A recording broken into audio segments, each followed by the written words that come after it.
انہوں نے بہت کوشش کی کہ کسی طرح کتے کو بھگائیں، لیکن کامیاب نہ ہو سکے۔ پھر چرواہی نے کہا اسے آنے دو، ہو سکتا ہے کہ یہ ہماری حفاظت کرے، وہ مجھ سے مانوس ہے اور میں اسے خاموش کر سکتا ہوں۔ صحراؤں اور پہاڑوں سے گزرتے ہوئے وہ ایک غار کے پاس پہنچے اور سوچا اس میں ذرا چل کر آرام کیا جائے۔ سب لوگ آرام کے لیے لیٹ گئے۔ تھکاوٹ کی وجہ سے انہیں فوراً نیند آ گئی اور کتا بھی غار کے کنارے سو گیا۔ یہ غار اتنا بڑا تھا اور اس کا دروازہ اس طرح کا تھا کہ جب سورج طلوع ہوتا تو اس کی کرنیں سیدھی غار میں پڑتی تھیں، اور جب غروب ہوتا تھا تب بھی ایک بار اس میں چمکتا تھا۔ یہ با ایمان اور صالح جوان سالوں تک اسی طرح سوتے رہے۔ جب بیدار ہوئے تو سورج ڈوب رہا تھا، لہٰذا وہ یہ سوچ رہے تھے کہ ہم فقط ایک دن سوئے ہیں۔ پھر ایک دوسرے سے پوچھنے لگے ہم کتنا سوئے ہیں؟ صرف ایک دن، بلکہ اس سے بھی کم۔ وہ بھوکے تھے اور انہیں کھانے کی ضرورت تھی، لہٰذا طے یہ پایا کہ ان میں سے ایک شخص بہت ہی احتیاط سے شہر جائے اور کھانے کے لیے کچھ لے آئے۔ ان میں سے ایک تیار ہوا اور وہ باہر آیا۔ جب باہر آیا تو کیا دیکھا کہ باہر کا پورا منظر بدل چکا ہے۔ پہاڑوں پر صرف چند سوکھے پیڑ دکھائی دے رہے تھے اور کچھ نہیں۔ جس راستے سے وہ آئے تھے وہ بھی اسے عجیب سا لگا، اور شہر تو بالکل بدل چکا تھا۔ اسے بہت تعجب ہو رہا تھا اور کچھ سمجھ میں نہیں آ رہا تھا کہ آخر کیا ہو گیا ہے۔ روٹی کی دکان پر گیا، چند روٹیاں اٹھائیں اور دکاندار کو وہ پیسے دیے جو ساتھ لایا تھا۔ ارے یہ پیسے تو بہت پرانے ہیں، آج کے زمانے کے نہیں ہیں، تمہیں ضرور کوئی خزانہ ملا ہے۔ کیا کہہ رہے ہو؟ یہ پیسے میں چند دن پہلے اسی شہر سے لے کر گیا ہوں۔ تم جھوٹ بول رہے ہو، تمہیں ضرور کوئی خزانہ ملا ہے اور تم اسے چھپانا چاہتے ہو۔ لوگوں کا ایک مجمع اکٹھا ہو گیا اور خبر جنگل کی آگ کی طرف پھیلتی گئی، یہاں تک کہ بادشاہ کے کانوں تک جا پہنچی۔ اسے بادشاہ کے دربار میں حاضر کیا گیا تاکہ اس سے پوچھ تاچھ کی جائے۔ کیا تم کو کوئی خزانہ ملا ہے؟ بادشاہ نے سوال کیا۔ نہیں، مجھے کوئی خزانہ نہیں ملا۔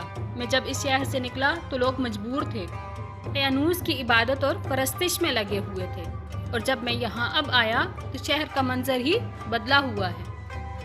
یہ کہانی شاید تم نے اس لیے گڑھی تاکہ ہم کو بیوقوف بناؤ۔ تمہیں معلوم ہے کہ ہمارے پیغمبر جناب عیسیٰ علیہ السلام نے فرمایا ہے کہ اگر کسی کو خزانہ ملے تو اس کا 5واں حصہ اس سے لیا جائے اور باقی اسی کے حوالے کیا جائے۔ اس نوجوان نے جواب دیا کہ میں اسی شہر کا رہنے والا ہوں اور جو کچھ کہہ رہا ہوں حقیقت ہے۔ کیا اس شہر میں تمہارا گھر بھی ہے؟ ہاں ہے، آئیے میں آپ کو اپنا گھر دکھاتا ہوں۔ بادشاہ اور کچھ دوسرے لوگ اس کے ساتھ گئے تاکہ دیکھیں کہ کیا یہ ٹھیک کہہ رہا ہے۔ یہاں میرا گھر ہے، جی ہاں۔ دروازہ کھٹکھٹایا گیا۔ ایک بوڑھے آدمی نے دروازہ کھولا اور پوچھا کون؟ کیا کام ہے؟ بادشاہ نے کہا اس شخص کا کہنا ہے کہ یہ اس کا گھر ہے اور اس کی کہانی بھی بڑی عجیب و غریب ہے۔ بوڑھے نے پوچھا تو اس جوان نے اپنا نام بتایا اور گھر کی کچھ نشانیاں بتائیں۔ وہ بوڑھا اس جوان کے قدموں میں گر پڑا اور اس کے ہاتھوں کو چومنے لگا۔ جو نام آپ نے بتایا ہے وہ تو میرے دادا جان کا نام ہے۔ بادشاہ سلامت، یہ سب وہ با ایمان جوان تھے جو ظالم بادشاہ دقیانوس کی حکومت سے بھاگ کر شہر سے باہر چلے گئے تھے۔ یہ سچ کہہ رہے ہیں۔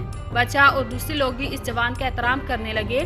پھر یہ طے پایا کہ غار میں چلا جائے تاکہ دوسرے جوانوں کا بھی دیدار کیا جائے۔ سب لوگ غار کی طرف چل پڑے۔